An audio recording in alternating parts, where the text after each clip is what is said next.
అసలు take off అయిన తర్వాత ఈ అంటే విమానాశ్రయం బయట ఉన్నటువంటి ఇల్లు ఏవైతే ఉన్నాయో ఆ బౌండరీ వాళ్ళ పక్కన కూడా కొన్ని ఇల్లు ఉండే అవకాశం ఉంటుంది కాబట్టి వాటి మీద ఏమైనా పడి ఉండే అవకాశం ఉంటుంది. నిజానికి టేకాఫ్ అయ్యే సమయంలో ఎక్కువ స్పీడ్ గానే వెళ్తూ ఉంటుంది. ఆ స్పీడ్ గా వెళ్ళిన సమయంలో గనక కంట్రోల్ తప్పితే అది వెంటనే ఇంకా ఎక్కువ స్పీడ్ గానే వెళ్లే అవకాశం ఉంటుంది. బౌండరీ వాళ్ళని కూడా గుద్దుకొని బయటకు కూడా వెళ్లే అవకాశం ఉంటుంది. మొత్తానికైతే ఈ సంఘటన దురదృష్టకరమైన సంఘటన అన్నది ప్రభుత్వ వర్గాలు చెప్తున్నాయి, విమానాశ్రయ అధికారులు కూడా చెప్తున్నారు. రామ్మోహన్ నాయుడు కూడా ఒకటిన అహ్మదాబాద్ సంఘటన జరిగినటువంటి ఈ అదానీ ఎయిర్పోర్ట్ కూడా బయలుదేరారు. అక్కడ వెంటనే అక్కడ ఉన్నటువంటి అధికారులు కూడా ఆదేశాలను జారీ చేశారు. ఈ సంఘటనకు సంబంధించి వెంటనే అక్కడ ఎవరైనా క్షతగాత్రులుంటే వాళ్ళని వెంటనే ఆసుపత్రులకు తరలించే ప్రయత్నం చేయాలి. తర్వాత వెంటనే మంటలను ఆర్పి ఎక్కువ మందిని రక్షించడానికి ప్రయత్నం చేయాలి. ఈ యొక్క ప్రమాదం యొక్క తీవ్రతను తగ్గించే ప్రయత్నం కూడా చేయాలి. ఇంకో ప్రమాదం ఏంటంటే శ్రీనివాస్, దీనికి సంబంధించి అంటే విదేశీయులు కనుక ఎవరైనా ఈ ఫ్లైట్ లో ఉండుంటే, అంటే లండన్ వెళ్లే ఫ్లైట్ కాబట్టి విదేశీ విమానం కాబట్టి 242 మంది అంటే ఇది సామాన్యమైనటువంటి ఫిగర్ కాదు. సో కొంచెం ఎక్కువ మంది అంటే అది కొంత సేఫ్టీ మెజర్స్ అయితే ఎక్కువగానే ఉండే అవకాశం అయితే ఉంటాయి. అంటే ఇంటర్నేషనల్ ఫ్లైట్ కాబట్టి కొంచెం సేఫ్టీ మెజర్స్ ఉంటాయి. అక్కడే ఫ్యూమ్స్ కూడా ఒకవేళ ఏదైనా మంటలు చెలరేగినప్పుడు కూడా ఫ్యూమ్స్ ఉంటాయి. కాబట్టి అహ్మదాబాద్ నుంచి బయలుదేరుతుంది కాబట్టి దాంట్లో పూర్తి స్థాయిలోనే ఎక్కువగానే అక్కడ వైట్ ఫ్యూయల్ ఉండే అవకాశం ఉంటుంది. ఒకవేళ ఆ వైట్ ఫ్యూయల్ ఫుల్ ట్యాంక్ కనుక అయి ఉంటే అది ఇంకా ఎక్కువ ప్రమాదం జరుగుతుంది. ఇది ప్రమాదంగానే పరిగణించారా లేదా ఇందులో ఏమైనా కుట్రకోణం ఉందని అనుకోవాలా? ఇంకా దానికి సంబంధించి అయితే ఇంకా ఎటువంటి సమాచారం అయితే మనకు అందలేదు. అసలు ప్రమాదం ఎట్లా జరిగిందన్న దాని మీదనే ప్రస్తుతం అయితే ఉంది. ఇప్పుడు మీరు అనుకున్నట్లుగా కుట్రకోణం ఏమైనా ఉంది అన్నది మాత్రం ఇంకా ప్రస్తుతానికైతే తెలియదు, కానీ ఆ కోణంలో కూడా విచారణ అయితే జరుగుతూ ఉంది. ఇప్పుడే కాబట్టి ఈ సమాచారం బయటకు వచ్చింది.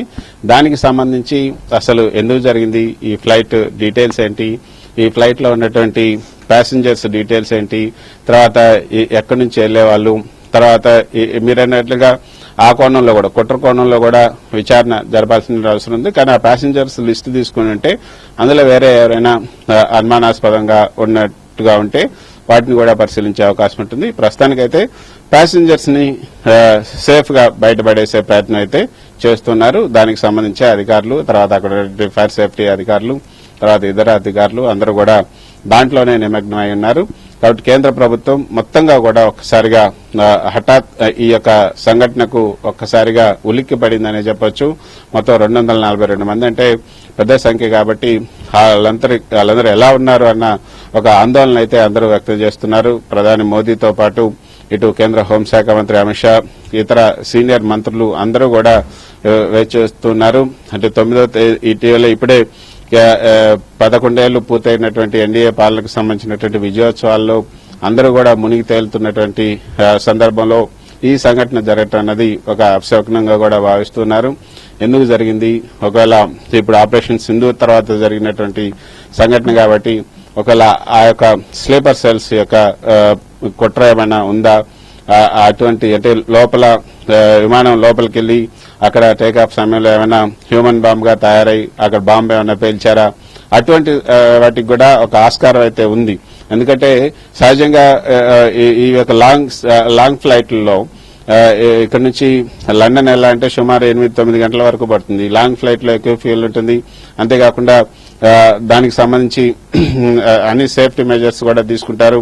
ఇక్కడ నుంచి వెళ్లేటప్పుడు ఏవైతే తీసుకోవాల్సిన చర్యలు ఉంటాయో అవన్నీ కూడా తీసుకుంటారు. కానీ సెక్యూరిటీ చెక్ లో ఏమైనా లోపాలు జరిగాయా అటువంటివి కూడా ఇప్పుడు పరిశీలించాల్సి ఉంటుంది. అయితే అవన్నీ కూడా అందుకే ఇప్పుడు దానికి సంబంధించి కూడా అలర్ట్ అయ్యారు.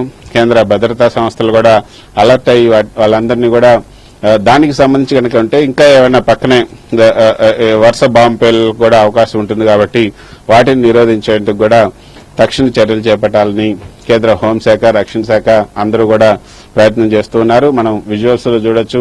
విజువల్స్ లో అందరూ కూడా అక్కడ స్ట్రెచ్చర్స్ అవి ఏర్పాటు చేస్తున్నారు. అక్కడ ఉన్న సిబ్బంది, ఎమర్జెన్సీ సిబ్బంది ఎవరైతే ఉన్నారో వాళ్ళందరూ కూడా అక్కడ క్షతగాత్రులు బయటకు తీసుకొచ్చి వాళ్ళను హాస్పిటల్ తరలించే ప్రయత్నంలో ఉన్నారు. బయట నుంచి కూడా అహ్మదాబాద్ లో ఉన్నటువంటి ఆ యొక్క ఏదైతే కొంచెం అహ్మదాబాద్ విమానాశ్రయం ఈ అదానీ విమానాశ్రయం కొంచెం దూరంలో ఉంటుంది, ఒక 10-15 కిలోమీటర్ల దూరంలో ఉంటుంది అహ్మదాబాద్ లో ఈ అదానీ విమానాశ్రయం. సో అక్కడికి ఈ యొక్క మిగతా భద్రతా బలగాలు రావటం కానీ, లేకపోతే మిగతా చోట్ల కూడా ఆసుపత్రులు, తర్వాత పాఠశాలలు, తర్వాత ముఖ్యమైనటువంటి ఎస్టాబ్లిష్మెంట్స్ ఏవైతున్నాయో వాటి దగ్గర కూడా భద్రత ఎక్కువ పెంచాల్సి కూడా ఉంటుంది. ఈ సంఘటనలో మిగతా ఎటువంటి అవాంఛనీయ సంఘటనలు ఎక్కడా జరగకుండా చూడాల్సినటువంటి అవసరం కూడా ఉంటుంది. ఇది అంటే ఈ విధంగా ఒకవేళ మీరన్నట్లుగా కుట్ర కోణం ఏదైనా ఉండుంటే ఈ యొక్క బాంబు పేలుతోనే అది ఆగిపోదు, మిగతా చోట్ల కూడా జరిగే అవకాశం ఉంటే ఇక్కడ సంఘటన జరిగిన వెంటనే వీళ్ళందరినీ కూడా వేరే ప్రాంతాలకు తరలించకుండా వాళ్ళని డైవర్ట్ చేసే విధంగా కూడా మరికొన్న చోట్ల కూడా బాంబు పేలు జరిగే అవకాశం ఉంటుంది. కాబట్టి ఆ కోణంలో కూడా కొంత భద్రతా చర్యలు తీసుకోవాల్సినటువంటి అవసరం ఉంటుంది. వాటన్నిటిపైన కూడా కేంద్ర ప్రభుత్వం అప్రమత్తంగా ఉంది. వాటన్నిటికి సంబంధించి ఇప్పుడు దర్యాప్తు అయితే జరుగుతుంది. ప్రస్తుతం ఈ సంఘటన జరిగినటువంటి తీరు పట్ల దిగ్భ్రాంతి వ్యక్తం చేయడంతో పాటు క్షతగాత్రులను వెంటనే వాళ్ళను సురక్షితంగా ఆసుపత్రులు తరలించి వాళ్లకు మెరుగైనటువంటి వైద్యం చేసేందుకు అన్ని హాస్పిటల్ కూడా సిద్దం చేశారు. అక్కడ దగ్గరలో ఉన్నటువంటి హాస్పిటల్ అందరికీ కూడా మెసేజ్ పంపించడం జరిగింది. అక్కడ దగ్గరలో ఉన్న హాస్పిటల్ అన్ని కూడా ఎమర్జెన్సీగా ఉన్నటువంటి అంబులెన్స్ అన్ని కూడా ఇప్పుడు ఎయిర్పోర్ట్ కి వచ్చి ఉన్నాయి. అక్కడ ఈ మంటల్ని అదుపు చేసి ప్రస్తుతానికి మంటలు కొంత అదుపులోకి వచ్చినట్లుగా కూడా మనకు తెలుస్తోంది. ఎక్స్ గుజరాత్ సీఎం ఎవరైతే రూపానీ కూడా ఆ విమానంలో ఉన్నట్లుగా కూడా మనకు ప్రస్తుతం బ్రేకింగ్ వస్తోంది. శ్రీనివాస్, అది పెద్ద న్యూస్ నేను చెప్పొచ్చు. ఎక్స్ గుజరాత్ సీఎం రూపానీ కూడా ఆ విమానంలో ఉన్నట్లుగా తెలుస్తుంది. సో మాజీ ముఖ్యమంత్రి ఏదైతే గుజరాత్ మాజీ ముఖ్యమంత్రి విజయ్ రూపానీ కూడా ఆ విమానంలో ఉన్నారు. కొంతమంది వీఐపీలు కూడా ఉన్నట్లుగా తెలుస్తుంది. కొంతమంది ఈ హాలిడే వెకేషన్స్ కూడా వెళ్లే అవకాశం ఉంటుంది. కాబట్టి ఇందులో కొంత వీఐపీలు కూడా ఉండే అవకాశం ఉంటుంది. విదేశాలకు వెళ్తున్నారు కాబట్టి ఆ వీఐపీలు ఎవరు, తర్వాత అక్కడ ఉన్నటువంటి వాళ్ళు ఎవరు అన్నది మరికొద్దిసేపట్లో మనకి వచ్చే అవకాశం ఉంటుంది. సో ఇది కొంత పెద్ద ఇన్సిడెంట్ అనే చెప్పొచ్చు. ఎయిర్ ఇండియా ఫ్లైట్ 171 లండన్ కి వెళ్లే విమానాశ్రయం క్రాష్ అయింది. 12 మంది క్రూ సభ్యులు కూడా ఉన్నారు. 180కి పైగా ప్యాసింజర్ తో పాటు క్రూ సభ్యులు ఉన్నారు. అదేవిధంగా బోయింగ్ విమానం 787 ఇది ఉన్నారు. తర్వాత అక్కడ ఉన్నటువంటి హాస్పిటల్ అన్నిటికి కూడా అక్కడ పడి ఉన్నటువంటి మృతదేహాలతో పాటు క్షతగాత్రులందరినీ కూడా అహ్మదాబాద్ ఎయిర్పోర్ట్ నుంచి పక్కనే ఉన్నటువంటి ఆసుపత్రులు కూడా తరలిస్తున్నారు. 8 ఫైర్ టెండర్స్ ని ఈ యొక్క సంఘటన స్థలానికి పంపించడం జరిగింది. అమిత్ షా అక్కడ ఉన్నటువంటి గుజరాత్ సీఎంతో ఇప్పుడే కొద్దిసేపు క్రితం మాట్లాడారు. తర్వాత ఎక్స్ గుజరాత్ సీఎం రూపానీ కూడా అక్కడ ఉన్నారు. కాబట్టి ఆయన పరిస్థితి ఏంటి, ఆయన క్షేమంగా ఉన్నారా, వెంటనే ఆయన యోగక్షేమాల గురించి కూడా వెంటనే తెలుసుకోవాలని కూడా ఆదేశాలు జారీ చేశారు. ఇప్పుడు ఉన్నత స్థాయి అధికారులంతా కూడా హుటాహుటిన అహ్మదాబాద్ కి బయలుదేరుతున్నారు. ఇక్కడ ఢిల్లీ నుంచి బయలుదేరుతున్నారు. అక్కడ గుజరాత్ లో ఉన్నటువంటి అధికారులు, అక్కడ అహ్మదాబాద్ లో క్యాపిటల్ లో ఉన్నటువంటి అధికారులందరూ కూడా ఇప్పుడు సంఘటన స్థలానికి వెళ్తున్నటువంటి పరిస్థితి. శ్రీనివాస్, కృష్ణ, బోయింగ్ అనేది చాలా సెక్యూర్ గా చూస్తారు చాలా మంది. సో అట్లాంటి దానికి దీన్ని ఎవరి లోపంగా పరిగణించాల్సిన అవసరం ఉంటుంది? ఇందులో కుట్రకోణం అనేది ఖచ్చితంగా చూడాల్సిన అవసరం ఉందా? ఖచ్చితంగా శ్రీనివాస్, మీరన్నట్లుగా ఇప్పుడు జరుగుతున్నటువంటి పరిణామాలు, ఇప్పుడు 11 ఏళ్ల పాలనలకు సంబంధించినటువంటి ఈ యొక్క ఉత్సవాలు జరుగుతున్నటువంటి సందర్భంగా కొంత కుట్రకోణం కూడా ఉండే అవకాశం ఉంటుంది.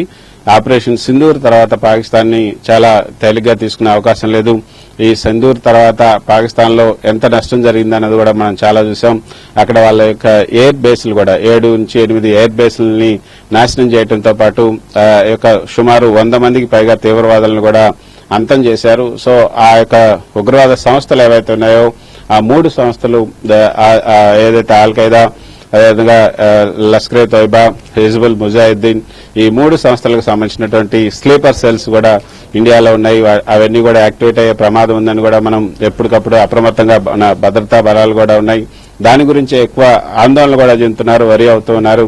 సో వాటికి సంబంధించి ఈ యొక్క సందర్భంగా ఏమైనా చేసి ఉండొచ్చా అన్నది కూడా చూడాల్సి ఉంటుంది.